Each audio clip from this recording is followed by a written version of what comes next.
Asthma modern life ডিসঅর্ডারের মধ্যে এটি একটি র্যাপিড গ্রোয়িং ডিজিজ। আজকের এই যে পলিউশন, আপনাকে স্মোক করতে লাগবে না। যা পলিউশন আছে, জন্মের থেকেই মানুষ 10-12টা সিগারেট স্মোক করার সমান ধোঁয়া ইনহেল করছে। স্মোকিংয়ের থেকেও বেশি পয়জনাস গ্যাস আজকের দিনে আমাদের লাংসে কিন্তু যাচ্ছে। তার সাথে যারা স্মোকিং করেন তাদের তো অ্যাডিশনাল কিছু খারাপ আছেই। ডিসকাস করি আমাদের পেশেন্টদের থেকে নেওয়া কিছু সিভিয়ার সিমটমের ব্যাপারে। পেশেন্ট এরকমই ছিল যে অনেক কম বয়স থেকে বিড়ি খেতেন, দিনে 20 থেকে 30টা, সাথে কোনো একটি ফ্যাক্টরিতে কাজ করতেন। তো এই স্কুল লাইফ থেকে বিড়ি স্মোক করা মানে লাংস অলরেডি ড্যামেজ করে রেখেছে, সাথে ইন্ডাস্ট্রিয়াল স্মোক। এই ব্যাপারগুলি দীর্ঘদিনের অ্যাবিউজের ফলে পেশেন্ট যখন আমাদের কাছে আসে তখন তিনি বলছেন যে আমি বাড়ির থেকে বেরোনোর সময় একটা ইনহেলার পাফ করি, বাড়িতে ঢোকার সময় একটা ইনহেলার পাফ করি, হয়তো আমি 5 মিনিটের জন্য বাইরে গেছি, তাতে আমার এরকম অবস্থা, মানে নিঃশ্বাস আটকে যাচ্ছে, এক্ষুনি মারা যাব, এরকম একটা ব্যাপার, চোখ হয়ে যাওয়ার মতো সমস্যা। তাহলে অ্যাডিশনাল সমস্যা হিসাবে দেখা গেল এই ইনহেলারের অ্যাবিউজ, কারণ তিনি সেটা ওভার ইউজ করতেন। সাইড এফেক্ট তো আছেই, যেটি কিনা তার প্রবলেমের সঙ্গে অ্যাড হয়েছে। মিলিয়ে দেখুন, আপনাদের এতটা সিভিয়ারিটি হয়তো নেই, কিন্তু এতটা সিভিয়ার অবধি যাবেন কেন? শুরুতে স্টেপ নিন। বাচ্চা বয়সে ঘন ঘন ঠান্ডা লাগার টেন্ডেন্সি, তখন থেকে সারিয়ে নিলে আপনি বেনিফিটে থাকবেন আর আপনার বাচ্চা সুস্থ সবল থাকবে। কীরকম?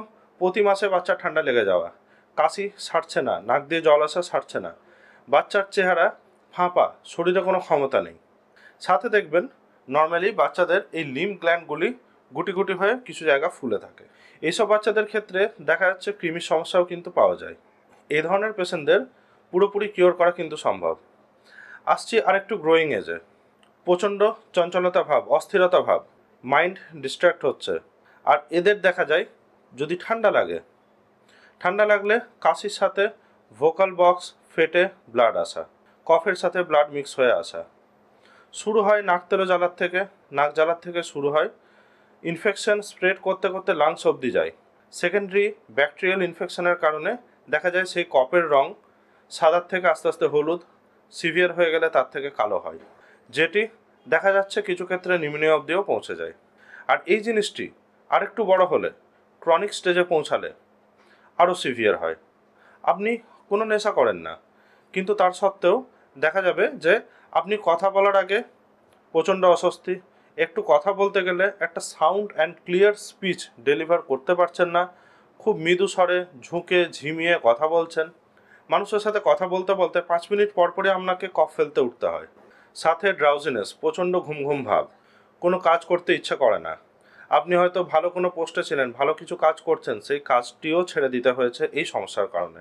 এরকম পেশেন্ট দেখা হয়েছে এই ক্লিনিকে।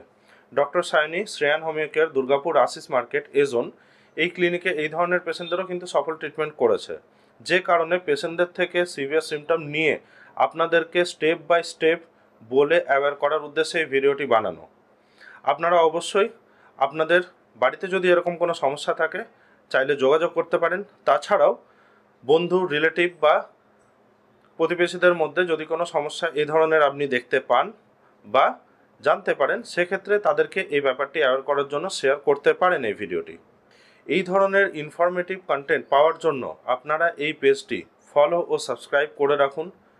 পেজের মধ্যে দেওয়া ডিটেলসে আপনারা ডক্টর সায়নীর সাথে কনসাল্ট করার জন্য গাইডলাইন পেয়ে যাবেন। আমি সৌরভ আপনাদেরকে গাইডলাইন দিয়ে হেল্প করব। এই অ্যাজমা ছাড়াও অনেক সময় দেখা যায় হার্টের ডিজিজের কারণে কিন্তু নিঃশ্বাস নিতে কষ্ট হচ্ছে। হার্টে আপনি ইকো বা ইসিজি করিয়েছেন, অ্যাজ সাচ কিছু ডিফারেন্স আপনি পাননি, কোনো প্রবলেম সেরমভাবে ধরা পড়েনি যে ক্ষেত্রে আপনার মেডিকেশন দরকার, কিন্তু এই ফাংশনাল ডিস্টারবেন্সেই আপনার একটা শ্বাসকষ্টের টেন্ডেন্সি দেখাচ্ছে। এই ধরনের ফাংশনাল ডিস্টারবেন্স যে হার্টের কারণে হচ্ছে, যার থেকে আপনার নিঃশ্বাস নিতে সমস্যা হচ্ছে, এই ধরনের ট্রিটমেন্টও কিন্তু ডক্টর সায়নী তার ক্লিনিকে করে থাকে।